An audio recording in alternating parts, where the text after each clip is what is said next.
Welcome back, everyone. Thanks for joining the podcast of the North-South Dialogue Project.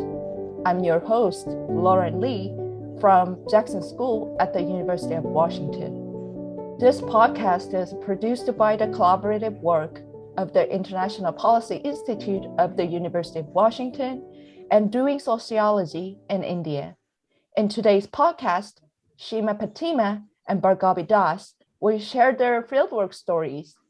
They're actually from different fields, but you will hear detailed process of how they were conducting research in different parts of India. Hi, Sheema and Bhargabi. Hello. Hi, Lauren. Hi. Yeah, nice to meet you all. Firstly, Sheema, could you introduce yourself? Yes, thank you, Lauren, for inviting me to this podcast. I'm Sheema Fatima. I'm currently a post-doctoral fellow on a research project which is in collaboration with TISS Mumbai and University College of London. My disciplinary training is in geography and urban planning. I research and write on urban politics, governance on small and medium towns. Great. And then Bhargabi. Yeah. Hi, Lauren. Hi, Sheema. And hello to everyone listening. I'm Bhargabi Das, and I like to be introduced myself as a raging potato, as a poet, and a part-time anthropologist. I am currently pursuing my Ph.D. in anthropology from the National University of Ireland, Maynooth. Thank you so much, Lauren, for inviting me to be part of the podcast again. Okay, well, welcome everyone. And then please tell us about your research. Firstly, Sheema. Okay, so Lauren, I also want to start by speaking a little bit about myself to place, why did I work on Bihar and in Patna. So I was born in Begusarai, which is a small industrial town in Bihar. And for my education and later research work, I did live in different parts of India, largely in bigger cities. And but I had this continuous desire to live and research and write on Bihar, which is also one of the least urbanized states in India. So cities like Ahmedabad, Delhi, or Mumbai, where I currently live, have a very definite tone and policy outline for urban development, and is also used mostly for reference point for lesser developed states. So continuous search for similar indicators in Bihar would always prove very disappointing and confusing for me, every time I went for, say, an internship or some other research work, which I would do on my own. And then it triggered me to return time and again to the city of Patna and to discover about Bihar, apart from what, the media mostly writes about Bihar in terms of its caste politics and its rural entanglements. So my research mostly writes and argues about the materiality of the city of Patna, which emerges from the peculiarity of the politics, and through the urban history of Patna, I am trying to narrate the changes in the urban realm due to the state and the local politics. I wrote it in this particular format because I wanted to underline the messiness and the chaos of urban growth, which was emerging from different institutional engagements I was having with, say, the Patna Municipal Corporation or the Urban Development Authority. But, these narratives which was emerging from this site was not giving me adequate insight and a plausible narrative of what and why something happened, let's say, at a particular point of time. So the need arose to historically map the growth of the city and the institutions which was engaged in urban development and growth. And therefore the story unfolded, and I looked at the deeply entangled and the shifting terrains of the state politics, especially after 1967, and how the plebiscitization of the political class influenced the everyday decision-making and distribution of state goods like land and housing, and it became a mean to extend patronage. From 1970s till the arrival of Lalu Prasad Yadav in 1990s, it is very important to underline that Bihar saw the formation of 13 government, 3 presidents rule, and an emergency period in 1975. And throughout this, the caste identities of individuals who were associated with the state as bureaucrats, fourth grade employees or ward councillors became fluid and influenced the decision making within institutions like the Patna Municipal Corporation, which then thrived in patronage politics and accommodation politics, as Rosenthal wrote about in that period. And the personal and factional linkages which developed within the municipal arena were then integrated to a degree with the other political arenas in the city, which in turn influenced the decision making, particularly in reference to land and housing allocation. So, for example, the Bihar State Housing Board, which was established in 1974, was a bone of contention between the bureaucracy and the ministers, because both wanted to appropriate the organization for patronage distribution. The backward and the forward caste politics in the state and the subsequent government formation, which was so fragmented at that point of time in Bihar, that the competition to distribute and appropriate resources for patronage was at its peak. And of course, it clearly marginalized the urban poor with who had no land allocation for slum dwellers and housing allocation for them. In my thesis, I'm also dealing with the rhetoric of social justice during 90s under Lalu Prasad Yadav by analyzing the struggles of the fourth grade employees of the municipal corporation and their issues of long drawn strikes. They also had issues of bogus employment, delayed salary payments, etc. But most importantly, for that period of time, I also look at the role of the judiciary, which was overtly active in the domain of urban governance because of its bias for a backward caste chief minister who was Lalu Prasad Yadav at that point of time. I also deal then subsequently, how in the present context, the encroachment of municipal decentralization and relegation of the elected councillors as powerless in the neoliberal urbanization agenda for the city also gives the real picture of how elected bodies are now struggling in non-metropolitan cities of India. So throughout my thesis, what I'm trying to actually underline is that the caste-driven state politics not only benefited in allocation and appropriation of land and housing, but eventually drafted the spatial materiality of the city. And, they didn't have a master plan or an updated city map, but the city was built through the real world outcomes of the negotiation between the state and its varied luminous relations with the bureaucracy and the politicians and other institutions. So yeah, that's about my thesis. I would like to talk about especially my methodology later, but maybe, after Bhargabi speaks about it. Great. Bhargabi, it's your turn. Please tell about your research. I would like to begin by giving a little context of my research and my family and possibly how they overlapped over the course of my fieldwork. My research looks at chor areas in Assam, India. Chors are river islands and are extremely unstable, undergoing constant erosion. Often parts or entire chors submerge when there are heavy floods and can again re-emerge once the water recedes, often after a few years. In Assam, the chors are largely inhabited by Bengali Muslims whose ancestors were encouraged to come during colonial times to increase productivity from such fertile riverine lands.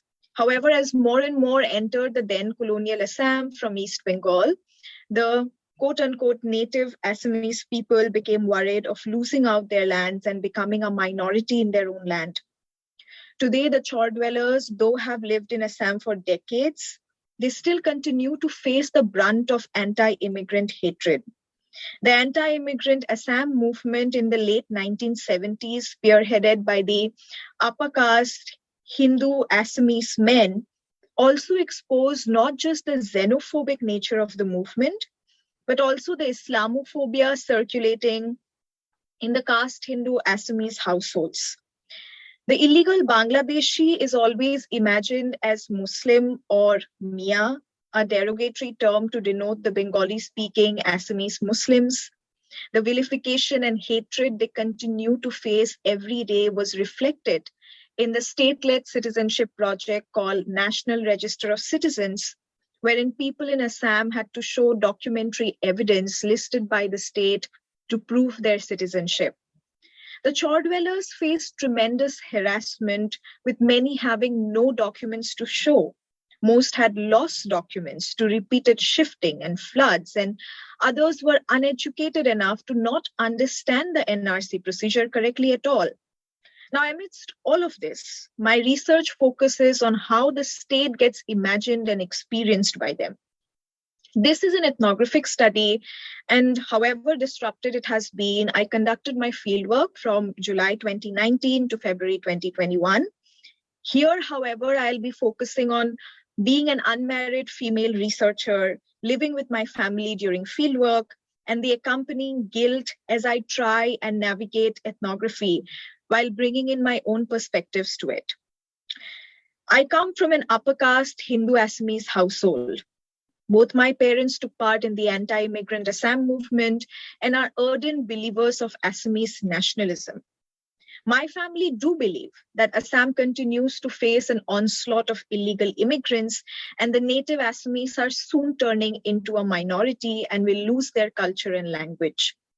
My father was a member of the right-wing party, Bharatiya Janata Party, or the BJP, before switching to the Assamese Nationalist Party called the Okhom Gana Porikhod, or the AGP.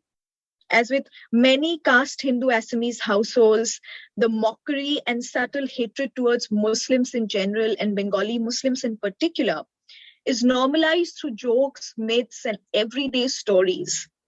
So by now, it must be very clear that my family's political ideology leaned towards the right, and it gave them sleepless nights when I first discussed with them my research project.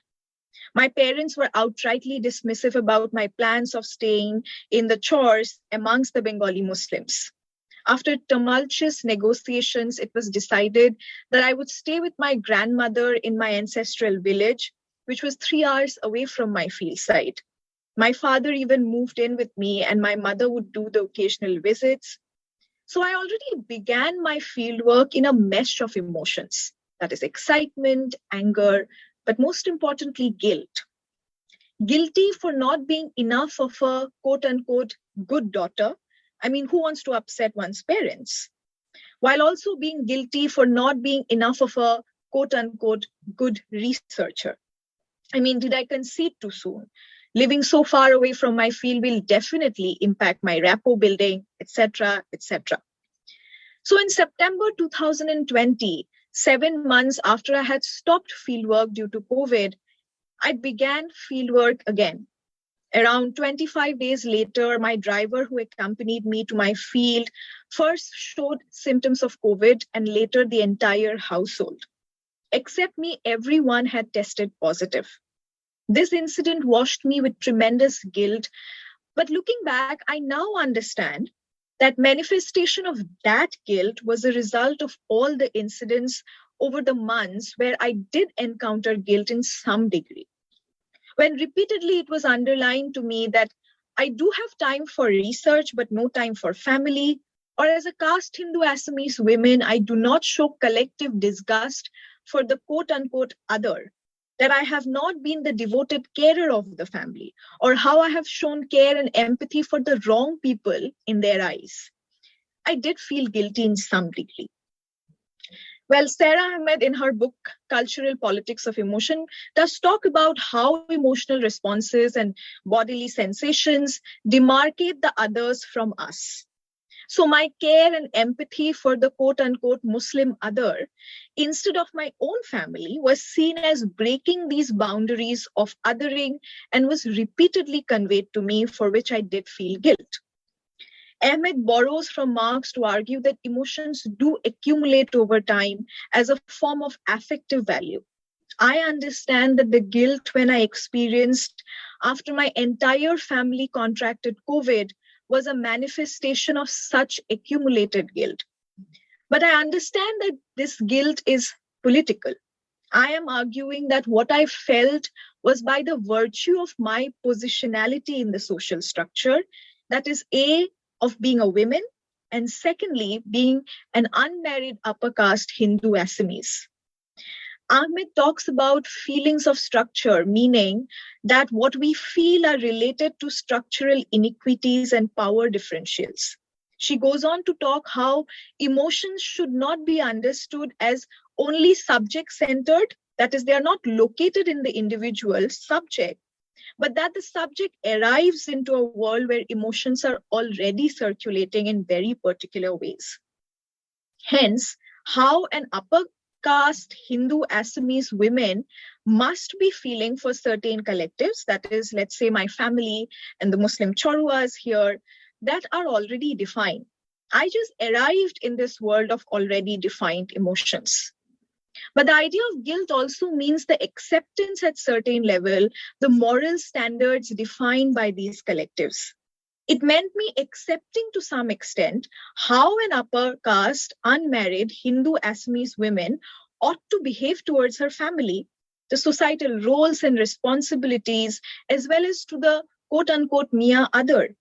So me taking up caring responsibilities and ultimately halting my field to work completely can be seen as a way to take responsibility for my failures to adhere to societal roles and emotional boundaries. I borrow Ahmed and Calacote's use of the term stickiness to understand my guilt, such that I as a subject became more invested in particular structures than others. My emotional stickiness to certain positionality structures, that is being a daughter or an unmarried upper caste Hindu Assamese women, over and above being an anthropologist or a researcher, produced continued emotions of guilt. And this stickiness was engendered by repetition of my positions, roles, and responsibilities. But from what I understand and argue is, emotions can spill over too. And it is the spillage of emotions where I find possibilities for ethnography, for creatively using emotions as a methodological intervention. Emotionality is messy, as we all know. Hence, I understand that when experienced two field sites, that is the home with family and the river islands, instead of flow of emotions, I argue that emotions spill from one to the other. Spilling is involuntary or accidental movement such that there is a possibility that it can go in different directions. Hence, there is an unpredictability attached to it. And such movement can bring in transformation, can bring in change, or what Ahmed wrote as unstuckness. What I argue here is of spillage of guilt from one field to the other, and the transformations and possibilities that it can open up for an anthropologist who is stuck, like me, in certain particular investments of certain social positionalities and structures. I understand that my two field sites with its own politics and its own social relations would just not spill sometimes physically. Let's say when my father accompanied me to my field in the first few months, or when my participants visited me at times in my village, but there is emotional spilling too, particularly guilt from one world to another that I'm more interested in. And I would like to give this example of eating. My caste Hindu grandmother with whom I lived had strict reservations about me eating in Muslim households, as Muslims were understood to be impure for their consumption of beef. And every time would insist on me getting a purificatory bath. So after initial months, I created an elaborate facade of weekly new narratives of invented roadside restaurant names and the food that I eat or ate in each. The lying, however, did make me feel partly guilty. Post-COVID, however, when I began fieldwork in September, I carried my own food and was more reserved at sharing food. This struck as odd to my participants, and often they would quip in saying that Baide or Madam nowadays does not eat with us. I felt guilty then of not eating with them. But I say emotionality is messy because I do realize that a part of me was also escaping from the guilt of lying to my grandmother. But the fascinating thing about spilling is the unpredictability, allowing us researchers to examine newer corners and newer possibilities. Hence, after all this messiness of emotions, I still go on to explore the importance of the figure of the vulnerable researcher. Now, it is critical to understand that one cannot and should not escape to or try to master one's emotions, including guilt. Because only a vulnerable researcher opens up possibilities to find moments of surprise and shock, not just understand the topic better, but to constantly review methods and ethics of fieldwork. So I ask, how can vulnerability be used as a methodology for a researcher? Because it was my feeling and working around guilt that helped me understand how deeply rooted I myself was in Assamese nationalism, a concept I examine in my research and critique in my political writings. It also helped me understand better the everyday mundane workings of that ideology and how family as an institution has tremendously contributed in it being supported and nourished. Finally, I did feel guilty in the process of writing this about my family, almost like I'm trading off numerous dining table family discussions, maybe intimate family opinions and secrets in front of complete strangers. So the question is, why do I still do it? For more fractures and possibilities to open up. When I let my stories of guilt spill here today with the prospect that it will get stuck to newer corners, I'm possibly looking for newer fractures and possibilities of making sense of the world, of methods, of fieldwork, and probably anthropology better. For as Kant says, to know something is always to spill over the concept. Hence, maybe concepts of emotions, guilt, fieldwork, anthropology will gain fresh meanings, discussions when I let my guilt from the two field sites spill into now a third space, this right here with newer participants, its own politics and relations. So yeah, look forward for the discussion. Great. Yeah. Thanks for sharing your research and fieldwork stories. Yeah, Sheema and Bhargabi, thank you so much for both of you. And then let's have a Q&A session. Sheema and Bhargabi, you can ask one question to each other, and I'll also ask question to both of you. But first, Bhargabi, is there any question you want to ask to Sheema? Sheema, first of all, such fascinating research, I must say, and I'm really looking forward to reading your PhD because, yeah, it's really interesting. So congratulations on that. I would like to ask you about why would you, Sheema, recommend to young urban sociology or planning enthusiasts to undertake research exploring the urban space and culture of small towns and cities, particularly in South Asia? Yeah, thank you so much for that question. And, that also takes me to a point where I also want to talk a little bit about how did I do research in Patna, because right from the very beginning, I was very adamant that not only I want to work on the city of Patna, but I want to work in Patna by looking for material there in the city itself and, not go to like say Delhi or Calcutta, which has better archival facilities. So what happens is when you research small and medium towns, it is the process of the research itself which then helps you make meaning out of the city, or to write about the city, or to engage with the city, and not necessarily look just in terms of, where is the master plan, where is the city map, where is the land use map. Because for all big cities, of course, in India, for Delhi or Bombay or Calcutta, you have beautiful historical maps and archival maps and, DP and other things. But for cities like Patna, the only master plan was for 1962.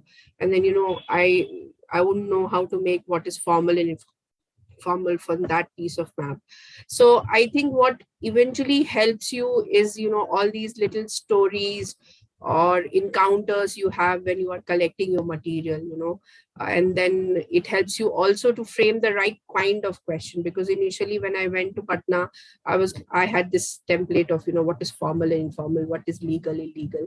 And then I realized it just doesn't work for me. And, what really works is that I look at, the state libraries and the archives, and then how I get a certain piece of material, who owned that piece of paper, why did that person have the paper and not somebody else, why is it not available in the department library but it is available with a retired bureaucrat or a civil society activist.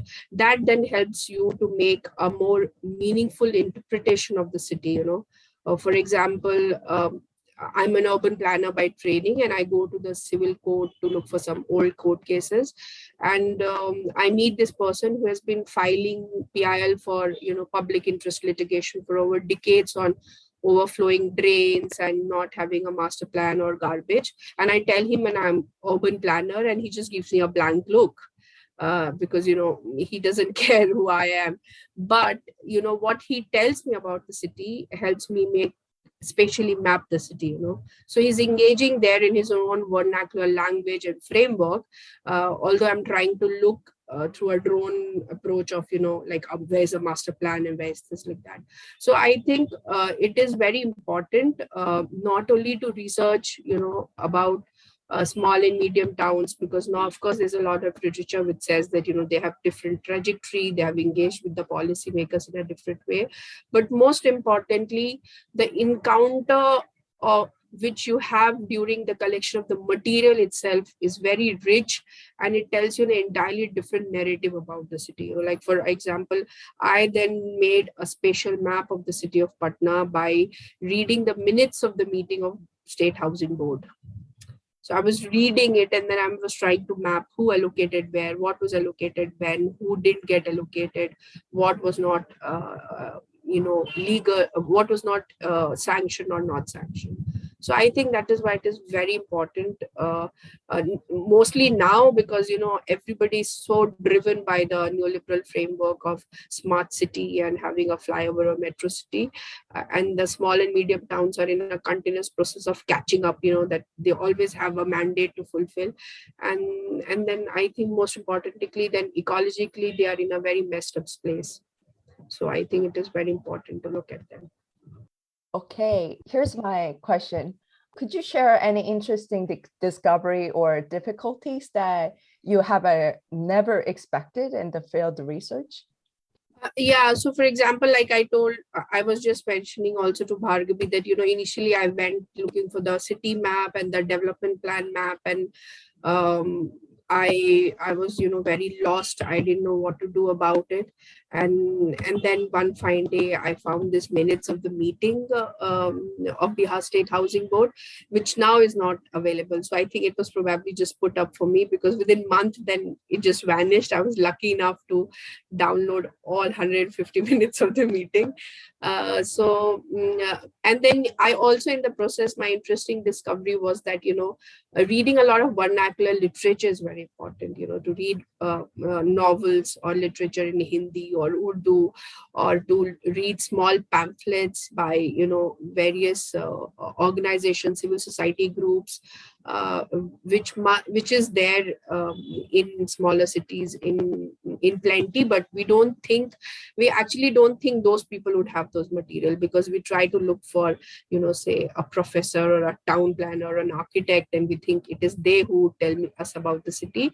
But I have understood about the city of Patna through the Rickshaw Pullers Association, or in 90 or during 70s, the city of Patna had a lot of cultural groups, which was also engaging with hawkers and informal workers and slum dwellers, whom we would think they are cultural groups. They would not really know about it, but they've written about it, but unfortunately they are not really well archived, which I think the new generation of researchers should really aim for.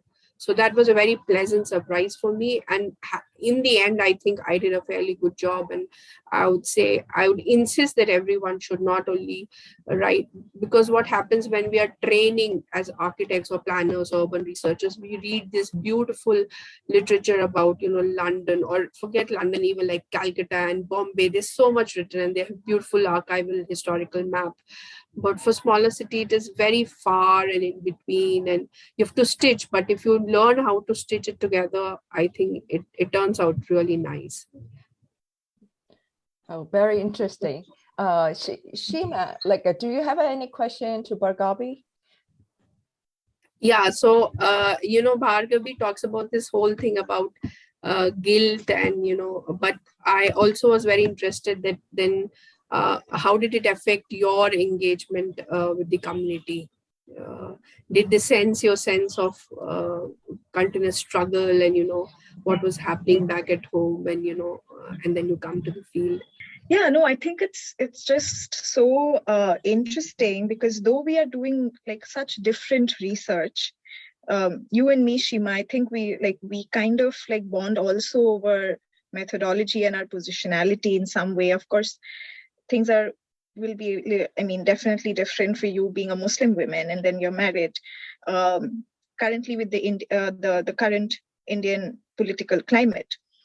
But yeah, responding to your question, I think I tried to overcompensate a lot, particularly when I was there on the field, because there was this constant, I think, sense of making up for the fact that I couldn't stay with them, with my participants in the field. Even after they had done so much, I remember they had arranged a guest house, they cleaned it for me. And yet I wasn't able to sort of live with them, or how I wanted to do my ethnographic fieldwork when I went from Ireland. Or sometimes, I was unable to eat with them, as I said in my research part as well. So I would overwork in a manner that it would tire me up and then affect my health adversely, Plus, particularly post-COVID, I think my family's notion of quote-unquote unhygienic Muslims, that entire narrative did spill over too. And I remember the entire Tablighi Jamaat incident and how the entire government was putting the COVID incident onto Muslims who had gone for that event. So though I would vehemently argue against such notions at that time, but in September 2020, when I resumed fieldwork for a month, as usual, I remember I took this ferry to reach the islands and was immediately scared and disgusted to see this young boy licking the rim of the boat. Now, that image I still remember because I became really troubled with newer unpredictable fractures coming up in my ethics as not just an anthropologist, but maybe as a person as well, making me reflect if I was a terrible being because I was encouraging the very politics of othering that I was vehemently trying to be critical about. So I think I stopped visiting my home at Guwahati and I started spending more time in the village as I remember having numerous passive conflicts. So I guess, yes, there were several moments of outburst at home, not at the chores, but yes, at home with my family. So yeah, there were struggles. Yes. Bhargabi, here's my question. Is there any other struggles that you faced during your field research? And then how did you overcome it? Now that I think of it, I think my research was like a string of struggles. But yeah, apart from the family and all of that, but December 2019, NRCCA protests broke out. And they were violent protests. And it actually started in Assam, where I was doing my fieldwork, which then spread to other parts of India. And this was in opposition to the Indian citizenship law called the Citizenship Amendment Act that made way for citizenship to people who had fled religious persecution from the neighboring countries of Bangladesh, Pakistan, Afghanistan. But this citizenship was not granted to Muslims. So after all that violent protest, and it was extremely volatile, people with whom I had built trust over months were now scared again to open up because it was such volatile environment. And my research was also looking at the NRC and the citizenship regime. But I did get the chance to actively record the protest, participate in them. So the protest also opened up in some way, probably newer sites of research for me. But I think what was really a bummer was COVID. COVID was terrible, of course. It impacted data collection, and it was so difficult keeping in touch with people, particularly the islanders, because mobile network was so difficult. And of course, I didn't know what was happening. I was really worried. But I guess personally, mentally and emotionally, it was very exhausting, to the point that I guess it makes you question priorities in your life. And if at all your research really matters after what the world is going through. But I guess keeping in touch with your supervisor and the peers, people who are doing PhDs in other universities or everything, that really helped me, because I think it was like a survival of a collective period of not being productive enough, if I can say that. But also I got this period to look at the data that I had already collected. Because generally, I think both you and even Sheema would agree, that during fieldwork, we actually hardly take a breather, because we are constantly on the move. We are trying to collect more and more data. But this was like a lull period. And this lull period, I think, was really important in a way also to evaluate and look at the gaps that I have in my data collection. And then it helped me to plan better. So yeah, like that's probably some of the challenges and ways of looking at how to overcome that. Yeah. Thank you so much, Bhargabi and Sheema, your fantastic answers. And then I'm so grateful that scholars who are from totally different fields gather here and then talk about the finding and difficulties in the small and medium cities in India. Any last words? Sheema, do you have any last words? No, thank you so much for this conversation. Such conversations also make you reflect on your own work. And while preparing for this, that how I would like to encourage other scholars, because I know for a fact, especially for states like UP and Bihar, in context to urban study, very little is written. So I would say, go ahead, enjoy yourself. Most importantly, I think during research work, it is important to enjoy the process of doing the research, rather than just like being, because I think what is also good for researching on small and medium town is that you have little in terms of, urban study material available, like report and maps and this report and that report. Then it helps you invent, it helps you also engage and appreciate very preciously whatever you collect, rather than say for Bombay or Delhi, where you can find in plenty and then you don't know how to handle all of it. So yeah, that is how I would like to say. And don't get overwhelmed with all the frameworks and jargons you learn in bigger cities. Great. Bhargabi? Yeah, no, I was just reflecting on the entire process of even doing this, and it has been tremendously helpful. But also this entire collaboration, just having interactions across probably continents here. We are all in different continents. And just to have this sort of a collaboration and interaction, it's just so reflexive. But yeah, like I think I used to always feel that I'll prepare the perfect piece of research, and I think that's just so much of a myth. It took me a while to sort of get a hang that it's never enough, if you're going there. So the basic piece of learning that I got, and of course, I'm pretty sure a lot of the people have already realized, but those who haven't, is this, that at the end of the day, we are just making do, particularly with something like fieldwork, ethnography. And as Sheema said, yes, enjoy the way through that. Whatever has been given, just make do with it and try to have fun with it. And I think you end up doing a pretty good job after that. So no, thank you guys so much. The spirit of collaboration is something I really look forward to, even in my later academic career. But yes, it's really lovely to have three female academics coming together and sort of having an interaction. This is brilliant. Thank you again so much. Thank you, both of you. And I'm sure that, this podcast will be really helpful to the future researchers who do the field research in like a small and medium cities in India. Thank you so much again. Thanks for listening to the podcast of North-South Dialogue.